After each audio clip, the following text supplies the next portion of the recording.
오늘 우리에게 주신 하나님 말씀은 에베소서 5장 11절에서 14절까지의 말씀입니다. 에베소서 5장 11절에서 14절까지의 말씀.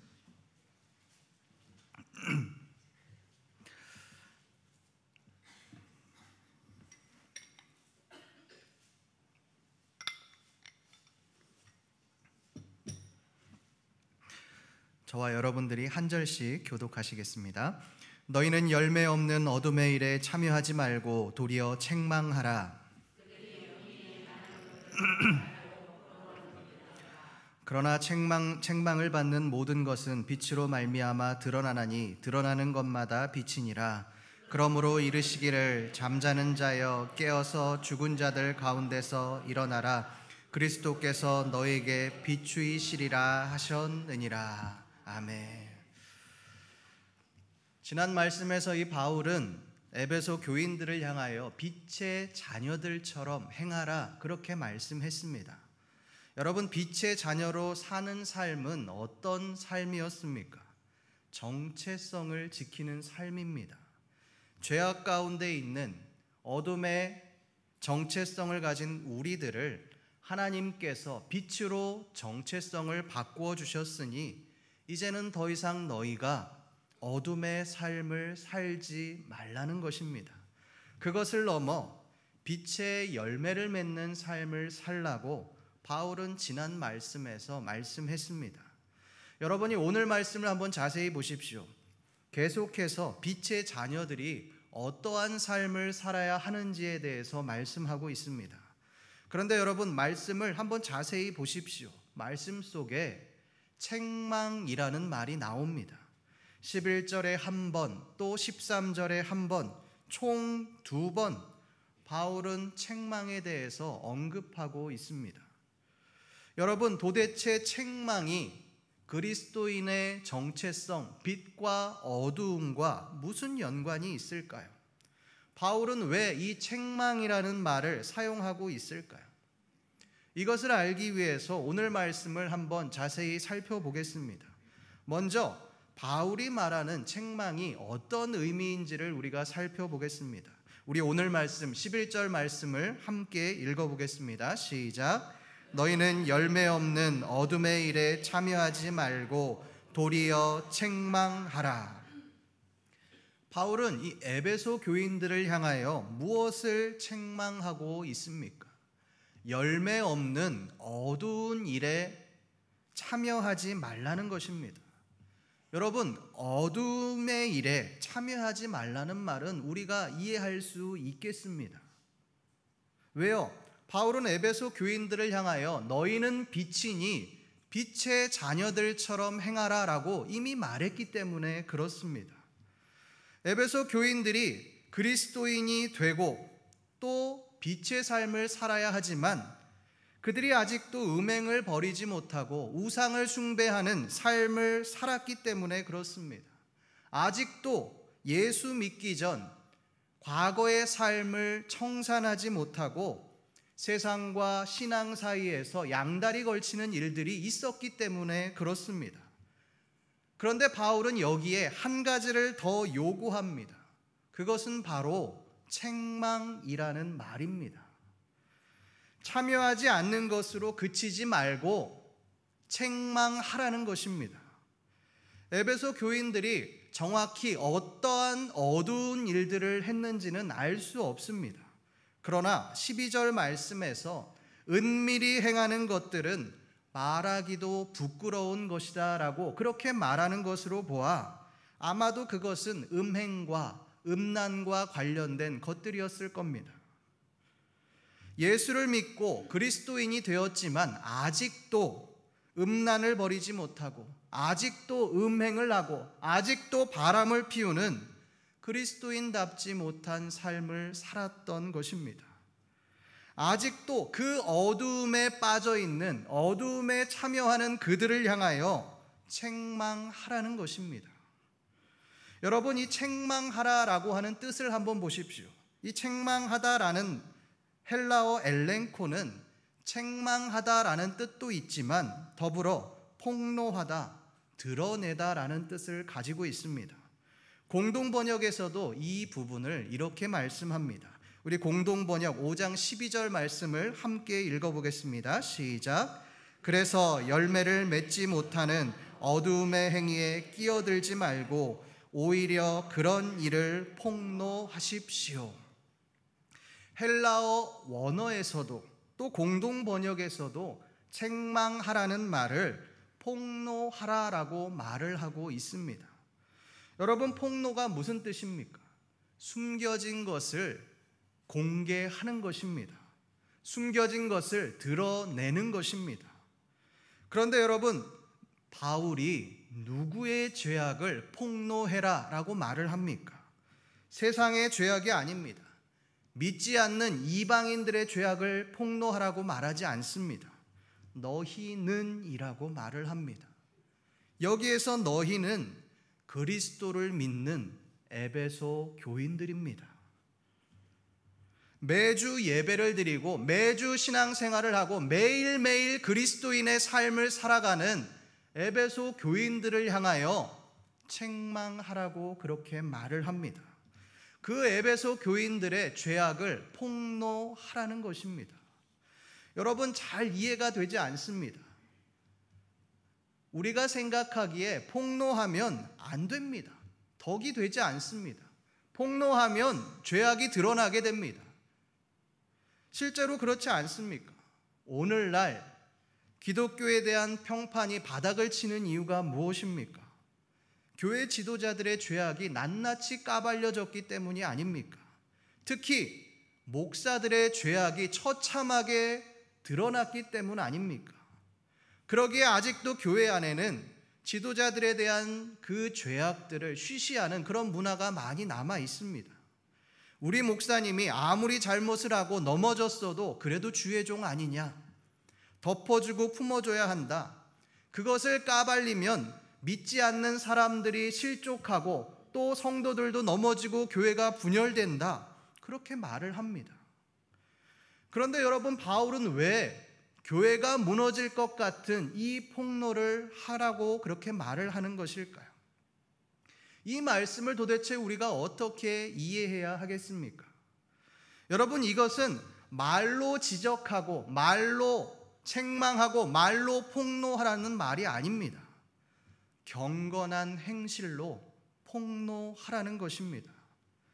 그리스도인들이 세상 사람들의 죄악에 가담하지 않고 경건한 모습, 구별된 모습으로 살아가면 그 모습을 세상 사람들에게 보여주면 그 빛이 어두움을 드러나게 하고 죄악됨을 폭로하게 된다라는 것입니다. 예수님은 이 부분에 대해서 이렇게 말씀하십니다. 우리 마태복음 5장 16절 말씀을 함께 읽어보겠습니다. 시작. 이같이 너희 빛이 사람 앞에 비치게 하여 그들로 너희 착한 행실을 보고 하늘에 계신 너희 아버지께 영광을 돌리게 하라. 여러분, 예수님이 뭐라고 말씀하십니까? 너희 빛이 사람 앞에 비치게 하라. 우리의 빛을 세상 사람들 앞에 비추라는 것입니다. 어떻게 우리가 그 빛을 비출 수 있습니까? 착한 행실을 통해 가능합니다. 믿지 않는 자들이, 어둠 가운데 있는 자들이, 사망 가운데 있는 그 세상 사람들이 우리의 착한 행실을 보고 하나님 아버지께 영광을 돌리게 되는 것입니다. 르네상스 시대를 인본주의의 사상이 꽃피운 시기다라고 그렇게 말을 합니다. 모든 삶의 영역이 이 시대에는 신 중심에서 인간 중심으로 흘러갔습니다. 실제로 이 시기에 기독교는 쇠락의 시기를 경험했습니다. 세속화와 이성주의가 인간 중심의 사회를 만들면서 하나님의 자리가 사라져 버렸습니다. 그 자리에 인간이 대신하게 되었습니다. 그런데 여러분, 이 이성주의를 추구한 세속화된 인본주의자들이 르네상스 이전의 시기를 뭐라고 말하는지 아십니까? 암흑기다라고 그렇게 말을 합니다. 여러분 이해가 되십니까? 중세 시대는 정치, 종교, 사회, 문화, 모든 영역, 인간의 삶의 모든 영역이 신앙을 중심으로 이루어졌습니다. 교회를 중심으로 이루어졌습니다. 모든 영역이 하나님 중심적인 삶으로 연결되었습니다. 여러분, 그런 삶을 살면 그리스도의 빛이 나타나야죠. 하나님의 역사가 세상 곳곳에 나타나야죠. 그런데 왜 사람들이 그 시기를 암흑기라고 부르는 것일까요? 이유는 간단합니다. 하나님의 사람들이 빛을 내지 못했기 때문에 그렇습니다. 종교를 통해 얻은 그 권력을 얻은 황제가, 성직자들이, 그리스도인들이 하나님의 이름으로 자신의 이익을 취했기 때문에 그렇습니다. 교회 지도자들이 자신들의 배를 불리기 위해, 세력을 넓히기 위해 하나님의 이름을 악용했기 때문에 그렇습니다. 루터의 종교개혁이 일어난 이유가 무엇입니까? 당시 교황청을 재건하고 건축하는 비용이 어마어마하게 많이 필요했습니다. 이 어마어마한 자금을 마련하기 위해 면죄부를 팔아 이 모자란 금액들을 충당했던 겁니다. 이들은 엄청난 권력과 돈을 얻기 위해 살아있는 사람들에게만 면죄부를 발행한 것이 아니라 죽은 사람들의 죄까지도 사하는 그 면죄부까지 발행했습니다. 그래서 막대한 이익을 남겼습니다. 그런데 여러분, 이것에 참여했던, 주도적인 역할을 했던 사람들은 일반 시민들, 일반 성도들이 아닙니다. 당시 복음을 전하고 진리의 말씀을 전해야 했던 사제들이었습니다. 성도들을 하나님께로 인도해야 할 교회의 지도자들이 교회를 부패하게 하고 신앙이 무너지도록 하는데 앞장을 섰습니다. 성도 여러분, 복음을 회방하고 교회를 무너지게 하는 사람들은 교회 밖의 사람들이 아닙니다. 교회 안의 사람들입니다. 교회 안에서 소위 영향력을 끼치는, 영향력을 행사하는 사람들이 교회를 무너뜨리는 것입니다. 신앙이라는 이름으로, 헌신이라는 이름으로 교회를 무너뜨리고 성도들을 넘어뜨리고 있는 것입니다. 우리 요한계시록 2장 9절 말씀을 함께 읽어보겠습니다. 시작. 내가 내 환난과 궁핍을 알거니와 실상은 내가 부요한 자니라. 자칭 유대인이라 하는 자들의 비방도 알거니와 실상은 유대인이 아니요 사탄의 회당이라. 요한계시록 2장 9절의 말씀은 서머나 교회에 보낸 요한의 편지입니다. 여러분, 요한이 사탄의 회당이라고 부르는 사람이 어떤 사람입니까? 교회 밖에 있는 이방인들이 아닙니다. 자칭 유대인이라고 하는 그런 사람들입니다. 겉으로는 거룩하고 율법에 철저한 그러한 경건한 삶을 살았던 사람들입니다. 누가 봐도 훌륭한 믿음을 가졌습니다. 그런데 왜 그들을 사탄의 회당이라고 부릅니까? 그 거룩해 보이는 모습 속에 그 내면에 사탄의 모습이 가득했기 때문에 그렇습니다. 사탄의 회당이라는 말을 한번 잘 생각해 보십시오. 회당, 교회의 모습은 갖췄는데, 형식은 그럴듯한데, 거룩해 보이는데 그 교회는 사탄의 교회라는 것입니다. 성도 여러분, 교회를 무너뜨리는 사람이 목사일 수 있습니다. 장로일 수 있습니다. 권사일 수 있습니다. 바로 우리가 교회를 무너뜨리고 있을 수도 있습니다. 우리가 그리스도의 빛을 잃어버렸다면 우리는 어둠의 삶을 살고 있는 것입니다. 겉으로 아무리 많은 봉사를 하고 아무리 많은 섬김을 한다 할지라도 결국 그것은 교회를 무너뜨리는 일이 되고 말 것입니다. 성도 여러분, 우리 자신을 한번 되돌아보십시오. 우리는 과연 빛으로 교회를 세우는 자입니까? 아니면 어둠으로 교회를 무너뜨리고 있습니까? 그 기준은 우리의 행실입니다. 우리의 착한 행실로 어두운 세상을 비추며 그리스도의 빛을 비추며 살아가시는 저와 여러분들 되시기를 간절히 소망합니다. 이제 우리는 이 책망하라고 말하는 바울의 말이 무슨 뜻인지 알게 되었습니다. 그렇다면 이 책망을 받는 우리는 어떠한 삶을 살아야 하겠습니까? 그것에 대해 바울은 이렇게 말씀합니다. 우리 14절 말씀을 함께 읽어보도록 하겠습니다. 시작. 그러므로 이르시기를 잠자는 자여 깨어서 죽은 자들 가운데서 일어나라. 그리스도께서 너에게 비추이시리라 하셨느니라. 잠자는 자여 깨어서 죽은 자들 가운데서 일어나라. 잠자는 자는 도대체 무슨 말이고 죽은 자들은 무슨 말인지 전혀 잘 모르겠습니다. 책망하는 삶에 대해서 말했다면 이제 바울은 책망받은 우리가 빛으로서 이러한 삶을 살아야 한다, 이러한 거룩한 삶을 살아야 한다라고, 이러한 착한 행실을 해야 한다라고 말해야 하지 않겠습니까? 그런데 바울은 왜 구체적으로 이 착한 행실들에 대해서 언급하지 않고 왜 이런 뜬금없는 이야기를 하고 있을까요? 여러분, 14절의 말씀은 바울이 그냥 말을 하고 있는 것이 아닙니다. 그 당시 초대교회 성도들이 모두 이해할 수 있는 말을 하고 있는 것입니다. 그 증거를 한번 보겠습니다. 우리 이사야서 26장 19절 말씀을 함께 읽어보겠습니다. 시작. 주의 죽은 자들은 살아나고 그들의 시체들은 일어나리이다. 티끌에 누운 자들아 너희는 깨어 노래하라. 주의 이슬은 빛난 이슬이니 땅이 죽은 자들을 내놓으리로다. 14절 말씀과 이 이사야서의 말씀을 한번 비교해 보십시오.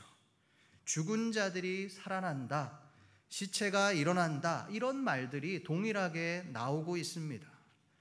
그렇다면 오늘 말씀, 이 14절의 말씀은 이사야서를 인용한 말씀이라고 할 수 있습니다. 실제로 많은 학자들은 이 14절 말씀을 당시 초대교회의 세례식에 관련된 찬송이었다, 세례식에 불리었던 찬송가였다라고 그렇게 말을 합니다. 세례식을 통해 죽었던 우리가 다시 살아나게 되는 그 감격적인 순간을 찬송으로 표현하고 있다는 것입니다. 세례식에서 새롭게 그리스도인이 된 사람들이 물에 잠겼다가 다시 올라올 때 부르는 찬송이 바로 14절의 말씀 찬송입니다. 여러분, 세례식의 뜻이 무엇입니까? 죄인 되었던 우리가 완전히 죽고 이제는 새 사람이 되어 다시 살아났다는 것입니다.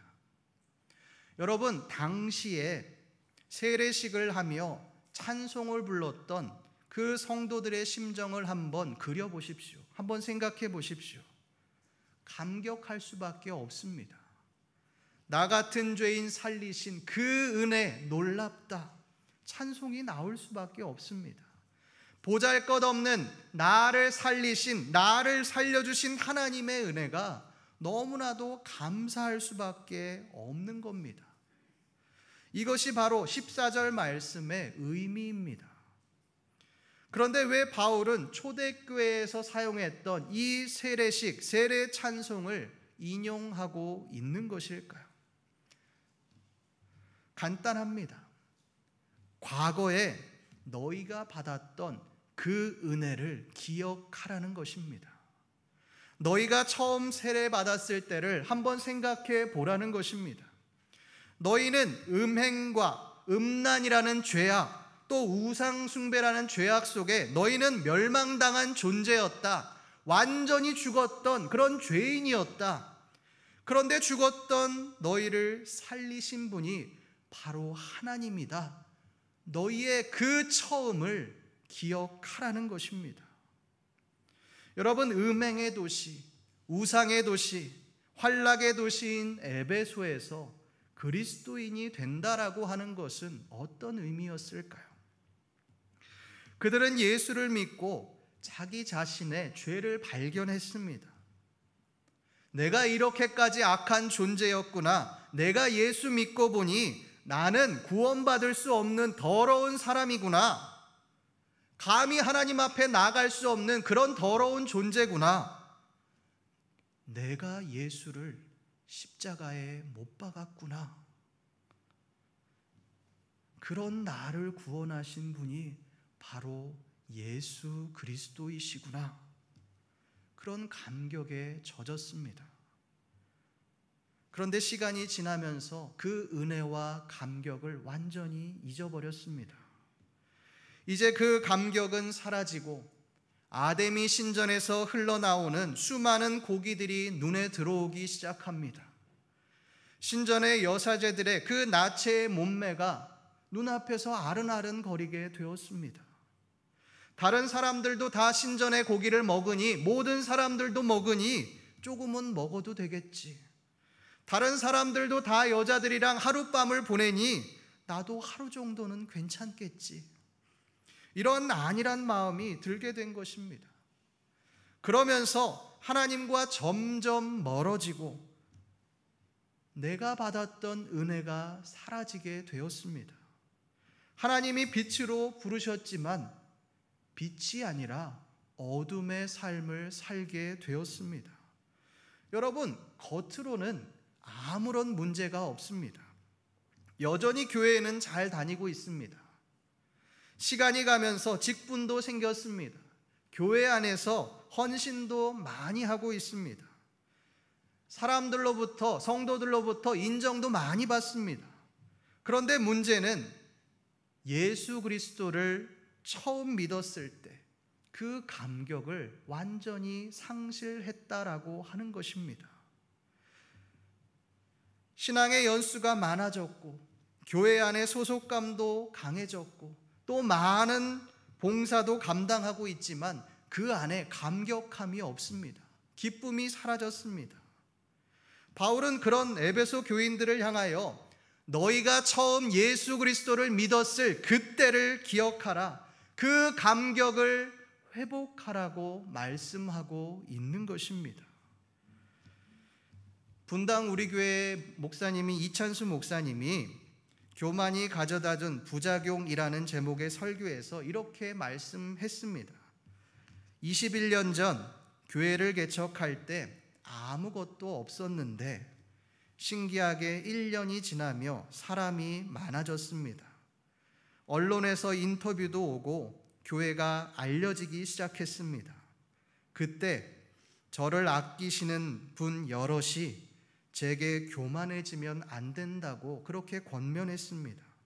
어머니는 교만하면 죽는다고 말씀했습니다. 그때 저는 억울해하며 어머니께 대들었습니다. 그런데 이제 와서 내 자신을 보니 교만이 먼저 들어와 있었습니다. 그러면서 계속해서 이렇게 말씀을 하십니다. 옥하는 목사님이 갑자기 개척하라고 하셔서 준비 안 된 상태로 개척하고 두려움이 강물처럼 밀려왔습니다. 그때 정말 많이 울었습니다. 설교 10번 하면 한 4-5번은 울었습니다. 민망해 죽겠는데 설교하다가 계속해서 눈물이 났습니다. 그러다 21년이 지났는데 그 눈물이 쏙 들어갔습니다. 하나도 이제는 눈물이 나지 않습니다. 더 무서운 것은 경력이 많아지니 제가 옛날처럼 하나님을 의지하지 않더라는 것입니다. 여러분, 저는 이 말씀을 듣고 굉장한 찔림이 왔습니다. 제가 전도사 때는 굉장히 모든 것이 서툴렀습니다. 사역도 설교도 모든 영역에서 서툴렀습니다. 어설펐습니다. 또 당시에 제 주위 환경이 너무 좋지 않아서 매일매일이 힘든 삶을 살았습니다. 그러다 보니 예배만 드리면 왜 이렇게 눈물이 나던지요? 기도만 하면 왜 이렇게 울게 되던지요? 여러분, 저 평소에 거의 울지 않습니다. 그런데 당시에 예배만 드리면, 기도만 하면, 찬양만 하면 그렇게 눈물이 나는 겁니다. 한 번은 제가 울며 하나님 앞에 기도할 때 하나님께서 저에게 이런 마음을 주셨습니다. 민서가, 나는 내가 나를 위해 흘린 눈물들을 기억하고 있다. 이 말이 저에게 얼마나 큰 위로가 되던지요. 그런데 이제 목사가 되고 또 사역도 익숙해지고 나름 인정도 받고 모든 사역들을 수월하게 할 수 있는 위치에 그렇게 오르니 그 눈물이 사라졌습니다. 그 간절함이 사라졌습니다. 하나님을 향한 감격이 사라지게 되었습니다. 성도 여러분, 우리가 예수 처음 믿었을 때를 한번 생각해 보십시오. 너무너무 감격스러웠습니다. 나 같은 죄인을 죄수 중에 괴수인 그 나를 구원해 주신 하나님의 은혜가 너무나도 감사했습니다. 세상이 다르게 보였습니다. 예배에 오는 것이 너무나도 신나고 감격스러웠습니다. 한 번이라도 교회에 더 오고 싶어서 주일을 손꼽아 기다렸습니다.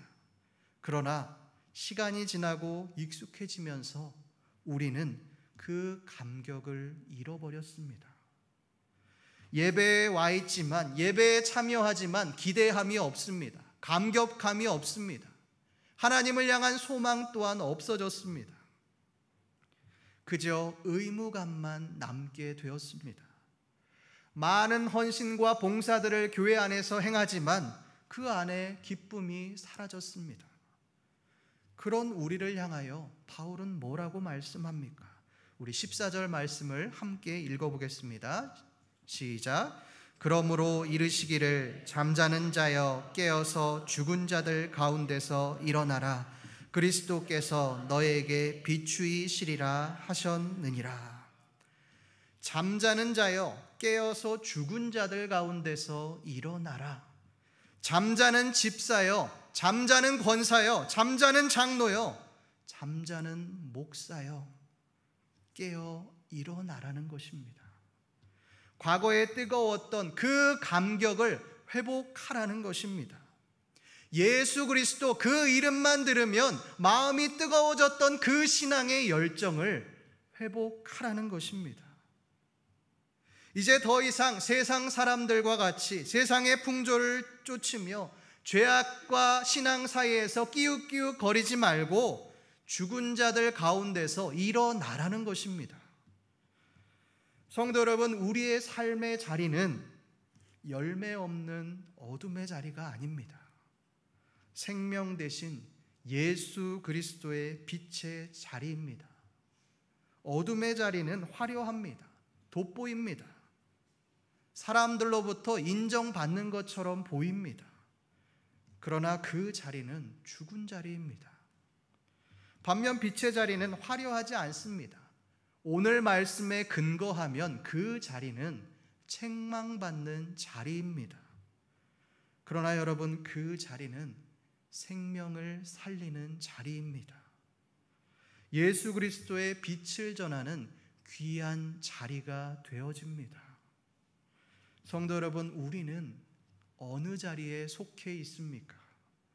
겉으로는 빛의 자리에 있는 것처럼 보이지만 우리의 내면은 아직도 어둠 속에 거하지는 않으십니까? 아직도 세상의 것을 포기하지 못하며 내 욕심을 채우며 살아가고 계시지는 않으십니까? 바울은 그런 우리를 향하여 이렇게 말씀합니다. 잠자는 자여 깨어서 죽은 자들 가운데서 일어나라. 어둠 속에 거하는 너희여 이제 일어나서 하나님의 빛에 거하라. 오늘 말씀에서 이 바울의 말씀처럼 우리가 하나님을 향한 그 감격을 회복하심으로 어둠이 아니라 빛의 삶을 살아가시는 그러한 신림교회 모든 성도님들 되시기를 간절히 소망합니다. 기도하겠습니다. 하나님 아버지, 오늘 말씀을 통하여 그리스도인이 어떠한 삶을 살아가야 하는지 알게 하시니 감사합니다. 하나님, 우리가 죄악 가운데 거하지 않게 하시고 하나님, 우리를 구원해 주셨던 그 은혜의 감격을 회복함으로 잠자는 자가 되지 않게 하시고 세상 가운데서 그리스도인으로 깨어 그리스도의 빛을 전하는, 생명을 전하는 그러한 그리스도인의 삶을 살아가는 우리의 삶이 되어질 수 있도록 주여 도와주시옵소서. 감사드리며 살아계신 우리 주 예수 그리스도의 이름으로 기도드립니다. 아멘.